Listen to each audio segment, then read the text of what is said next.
series, we're going to talk about watercolor how-to and some tips and tricks. You can see here that we have all the materials that we need to watercolor. So let's go through them. The first thing is our watercolor palette.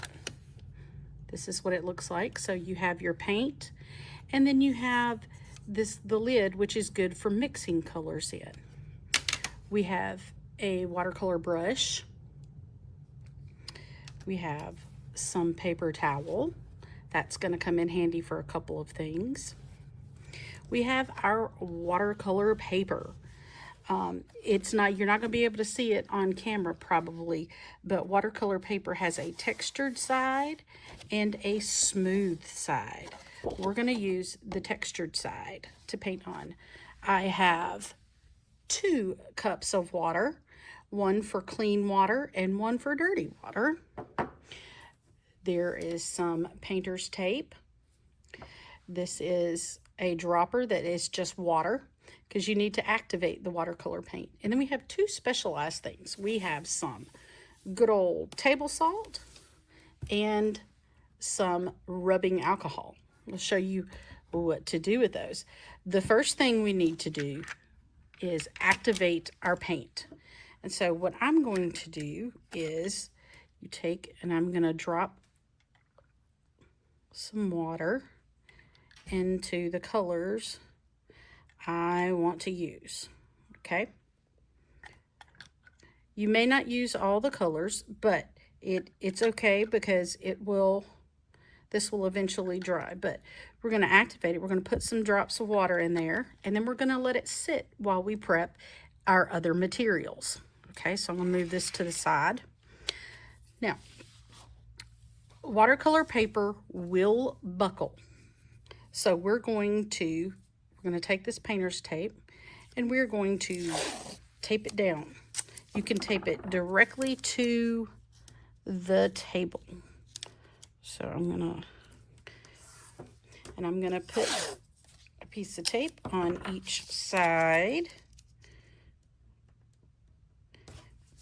Press it down, and this will help keep the paper from buckling, and also should help you have a little bit of a clean border where the tape is.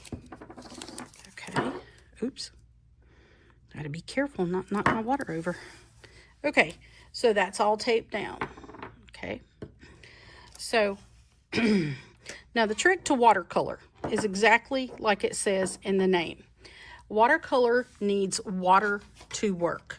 Okay, that's the whole magic of watercolor. Okay, I'm going to tear my paper towel in half because I'm going to use half for dabbing my brush off, and then I am going to use the other half for a special technique. So I'm going to fold this up a little bit and kind of put one edge under the cup. Okay. So there are a couple of different techniques that I would like to show you. So I would like to show you a flat wash. I would like to show you dry brush. We're going to do a little what's called wet on wet. I'm going to show you how to do a lift. And then I will show you what we are doing with the salt and the alcohol. It's rubbing alcohol, okay? All right, so I'm gonna actually start with the dry brush because you need exactly what it says, a dry or damp brush. So I'm gonna dip it in my clean water, kind of go ahead and get the brush ready, but then I'm going to kind of get some of that excess water off. And then I'm going to load up with, let's get some red. Let's see if that might still be, like I said, you want it to be mainly dry. And you're going to kind of brush across. Now, you see the texture of the paper now because the brush is not completely wet and you haven't picked up a a whole lot of paint. So you actually get to see the texture of the paper under there, which can be some neat effects for that. Now, a flat wash, we want a flat wash of color all the way across, as even as we can get it. So I'm going to dip my brush in my dirty water cup. Kind of see how I'm rubbing the excess off. I'll dab it off a little bit. And I'm going to go in there with my paint. And then I'm going to, so that's what you're looking for, is an even flat wash of color. Now, depending on, oops. So you put your brush down, and like I said, you want it to be an even flat wash of color. Okay. And so you notice that I'm putting my brush in the dirty water cup first. I will dab it off, and then you can go into your clean water if you move to a new color. Now, wet on wet, this is pretty cool. So we're going to take some just clean water, and I know it's probably going to be hard to see, but I'm going to wet the paper, and then I'm going to go in here with my pen. And wherever the water is, that is exactly where the paint goes. Now, if this happens, if you do this, it's okay. It's not a big deal. You can sort of press it up and lift it off a little bit. This will give me an opportunity to kind of show you some things. You can take clean water. It has to be clean water. And you can keep dabbing. Look at there.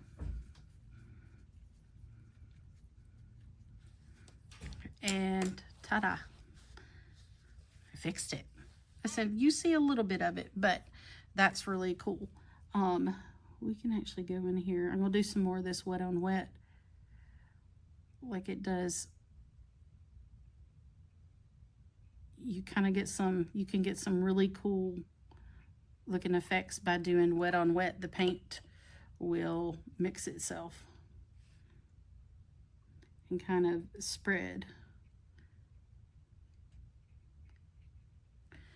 wherever, again, the water is. And this will kind of, you notice it kind of will continue to spread. Now, let's talk about a lift.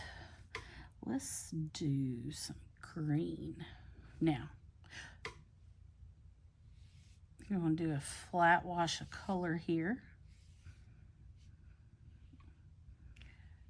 Now, say you wanted to make some clouds or snow. You can take your handy dandy paper towel and you can kind of crumple it up. And you can sort of press, and you get this, again, this really cool sort of textured look. You can also do this with a sponge. I've got some sponges at the tables, at the watercolor table for you. So you can lift some of the paint off and you get this really cool, neat, like I said, this really cool effect. All right. Are you ready for the special things? Because I think these are really cool. So first, we're going to, again, we need a flat wash of color. Okay, so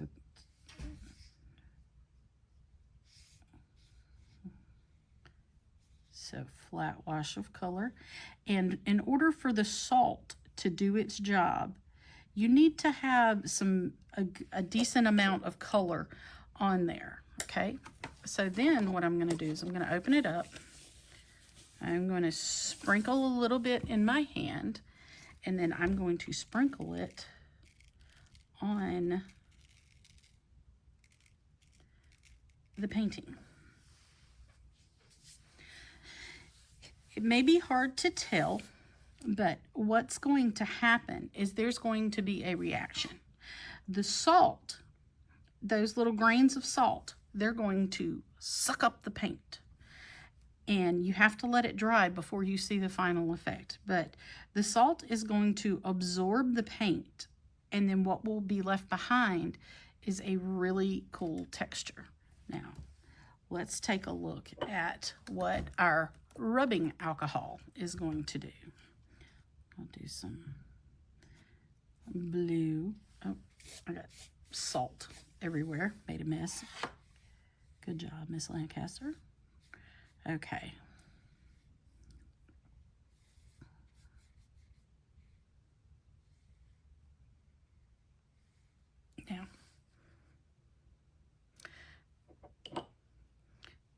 Now for this one, I'm going to take the little applicator out, and I'm going to just let it drip on there. I can even tap it.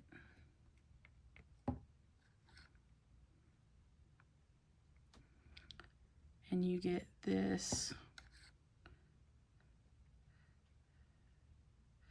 super cool effect.